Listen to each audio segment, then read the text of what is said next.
Good morning and welcome to Le Mans. Welcome to Inside The Paddock. Morning, because we're slightly ahead of schedule. It's not our usual midday start time. That's because we've got plenty to cover off, plenty to talk about after a fascinating MotoGP qualifying session that sees Ducati at the double. Pecco Bagnaia on pole position. Marc Marquez coming through from Q1 after setting a new all-time lap record of this Le Mans circuit. Wasn't able to match that in Q2, but he takes second on the grid. Ducati first and second on that front row for the very first time this year. Is today the day that the Bologna Bullets finally worked it out and were able to take the fight well and truly to Aprilia. Aprilia have had it all their own way so far this year.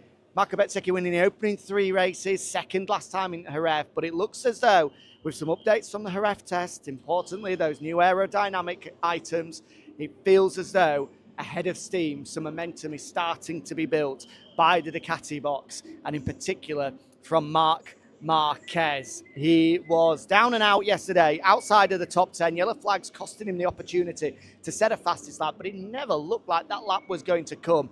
Whatever he has done overnight has allowed him to fire in that lap record and really, I imagine, remind everybody in this paddock, maybe even himself as well, that the Marc Marquez that we all know and love, the real Marc Marquez, is still here and is still fighting. Those injury doubts, the doubts about whether he's still got the spark to go again for that 10th title.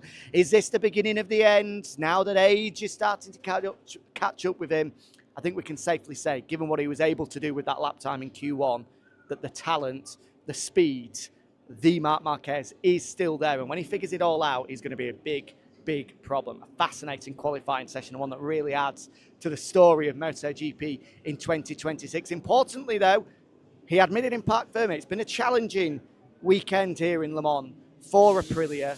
But Marco Bezzecchi, despite the challenges, still on the front row of the grid, and that is how championships are won. When your backs are against the wall, when it isn't coming easy, to still be there, to still be fighting, to still be collecting those big, big points. Right, let's chat to some of the fans here. Bonjour, ça va? Perfect. Who's going to win the sprint? Bagnaia. Bagnaia, okay. Bagnaia. Oh, Marquez. Marquez. Zarco. Okay, there we go. I like. Who's winning the sprint? Marquez. Okay, let's get a full straw poll here. Who's winning? Zarco. Pecco. Pecco. Marc. Marquez. And you, sir? Marquez. Marquez. Nobody thinks Bezzecchi. Marquez as well. You have a Marco Bezzecchi cap. You can't say Marquez. What about Bezzecchi? Can be close. He's good. Yes, that's what we like. He's good. He's going to be close. Okay. Great to see you all here today. I like no shouts for Fabio. Do we think? Quartararo? Yeah? Okay. There we go. The French fans are still on board after, you have to say, incredible job by Fabio Quartararo. Managing to get into Q2 through Q1, and then I believe he's on the third row of the grid. But top job by Fabio Quartararo. Let's speak to some other fans here. Hello. How is everybody? How are we? Hello. Oh, I like your book. Very nice. Who's going to win the sprint, do you think? Marquez or Pecco? Marquez, okay. Marquez. I just feel like we're on Marquez. Well, yeah. Does seem as though there's quite a few Marc Marquez fans here. Unsurprisingly, wherever we go, there are Marc Marquez fans. We're hoping to maybe grab a word with the men first and second on the grid, but that might be a challenge given the fact that there are so many fans here. Let's grab a word with these guys as well. We like to see the fans. I think, although this section down here is the Marc Marquez corner, I believe that who's going to win the sprint? Pecco or Marc? Pecco. Marc. Who's winning the sprint, guys, at the back? Okay, there's a lot of Ducati fans here. No, not Zarco. Not Quartararo. Okay. So there we go. We're getting a gauge of who the fans are supporting here this weekend. A huge crowd as well. 80,000 people in attendance yesterday, We had a record crowd of over 300,000 across the weekend last year, and it looks as though, I have to say, I've not mentioned it, the sun's still shining remarkably. We have been blessed by the weather gods. It is great to see all of these fans out, up and down. Hello, guys, how are you? There we go. Good to see so many fans here enjoying the weekend. Right, okay, let's get out of the way. We'll leave these guys too, Pecco and Mark, when they eventually appear.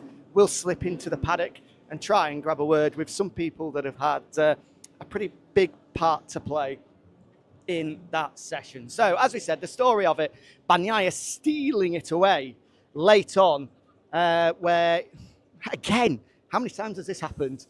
Marc Marquez and Fabio Di Giannantonio getting, in amongst a little bit of handbags. We've seen it in Brazil, we've seen it in Austin. They clearly are not best friends at the moment.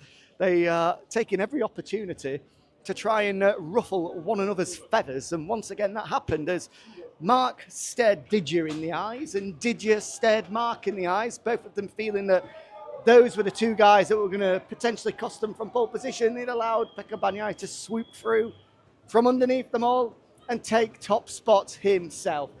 Didier, I imagine, will be frustrated to not be on the front row of the grid.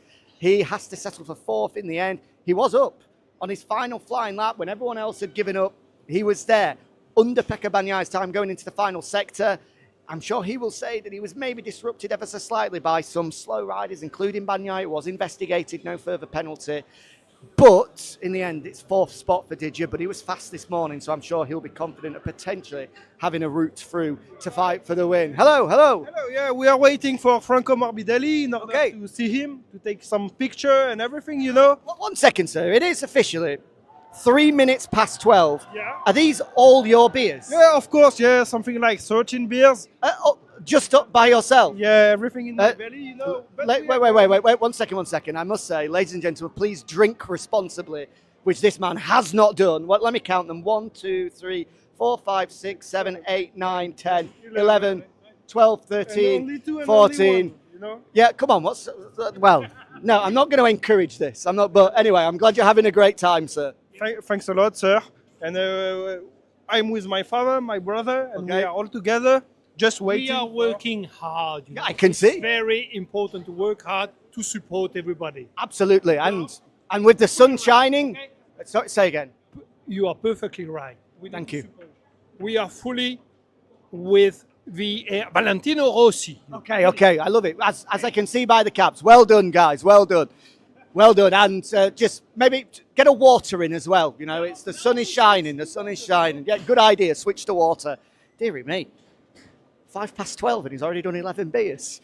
I mean, to be fair, you can actually string a sentence together, which is actually very impressive. But anyway, as I say, of course, please drink responsibly. And I am sure that those drinks are Estrella Galicia 00s, the title sponsor of our last Grand Prix in Spain. Hello, Pablo. How are you? You've timed that horrendously. Frustrated? Yes. Because do you feel there should have been a penalty? What did Fabio say? Because the lap time was there to be had, just something in the final sector. How did he explain it? Now we have to go to the race direction. So, Okay. Anyway, we have to see everything because when you see first time on the TV, it's different. Of course, always you wanted to be in the front row, but the most important thing is that DJ is very fast. He has the pace to try to make something important. But anyway, I think it's important to go to talk with Simon, and then we will see what happens. The session as a whole, to me, it looked as though Fabio was looking at Mark, Mark was looking at Fabio, and they were so focused on each other, it allowed Pecco the opportunity to sweep through. Yeah, and also in that sector also was Martin in the middle of everything. So always these things can happen. The most important thing is always the safety. And then we have to see. I want to go now and talk with Simon. Okay, I'll let you go. Thank you, Pablo. There we go. So still ongoing, potentially, although it was stated as being under investigation and no further action. So I would imagine as a result of that, as we see Franco Morbidelli walk past after a valiant effort, unfortunately going out in Q1 for Frankie. But yeah, despite no further action, I don't think we're going to see a penalty. But obviously, Pablo Nieto and Fabio Di Giannantonio wanting to go and make a case to Simon Crafar, the chief FIM steward, to get an understanding of why there was no penalty taken, why there was no action taken.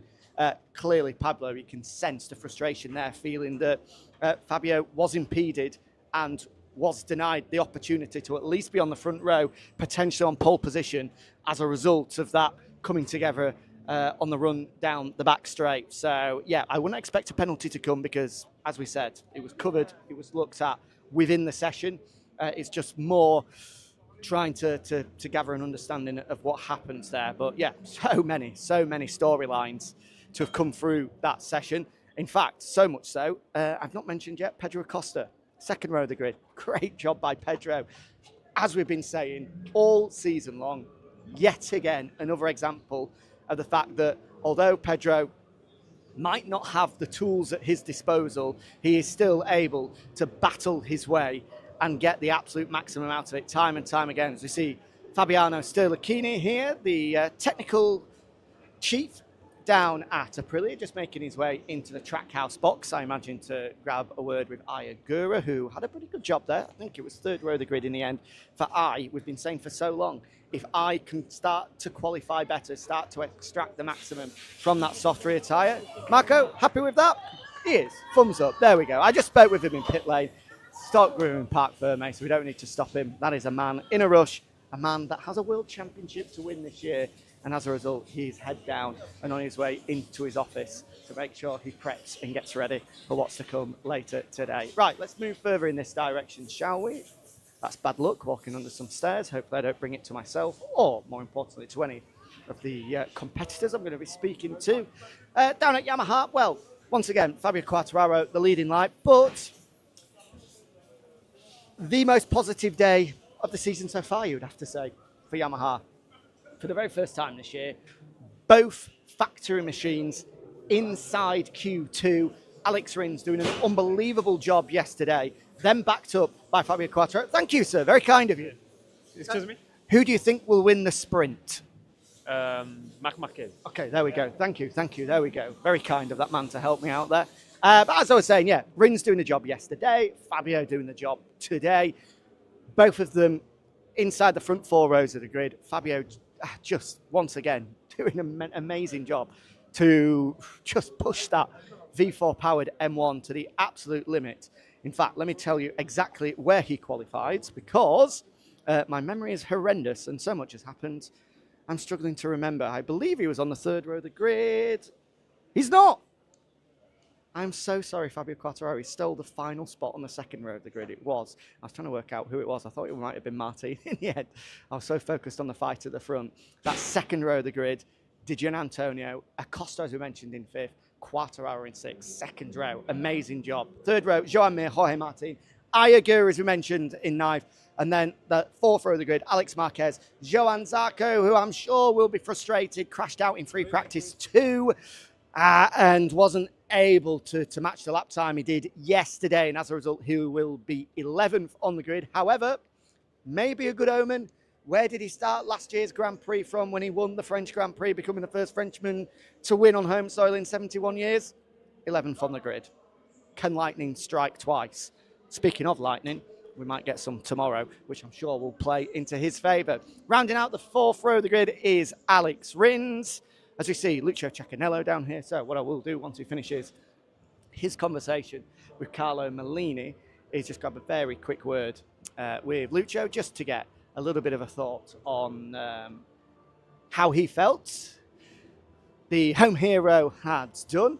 Of course, we'll allow him to finish that conversation first. It looks like it's a high-level conversation, as it always is behind the pits here. Sometimes there are things that we can show, and sometimes things that are, I'm sure we'd rather let conversations happen in the shadows of night. I don't think that's one of them. That's two good friends that have been in the paddock for a long while catching up. But once Lucio is finished, we'll have a word, because Johan Zarco, I'm sure, will be desperately hoping to try and repeat his heroics of last year. He really did get the crowd going yesterday by taking top spot in practice. And the weather forecast suggesting he does have an opportunity. Hello, guys. How are you? Hello. A quick question. I'm trying to find out who everybody thinks will win the sprint later today. Who's your money on? Who are you cheering for? Marquez. Okay. Marquez as well. Marquez as well. Okay. I thought with your Martinator t-shirts, you might go. Oh wait. Okay. Better. There we go. Okay. Now I understand. These dual allegiances. Have a great day, guys. Great to chat. Are we going to get an opportunity to chat with Lucho? It looks like we might well struggle. That looks like it could be going on for a while. So let's round things off then. What a session it was. Ducati, first and second on the grid for the very first time this year. Pecco Bagnaia swooping through to take his first pole of 2026. And you have to imagine that this sprint has so much riding on it. The balance of power in MotoGP is up in the air. Are Ducati top dogs? Are Aprilia top dogs? Has Marc Marquez still got it in him to go again and win another world title? He proved with that lap record, he most certainly does. What has he got in store for us in the sprint? Do not miss it. Looks as though it should be under glorious blue skies. Can you believe it? So tune in and find out who is victorious in the sprint. 3 o'clock local time here in the morning in front of a sellout crowd. We'll see you then.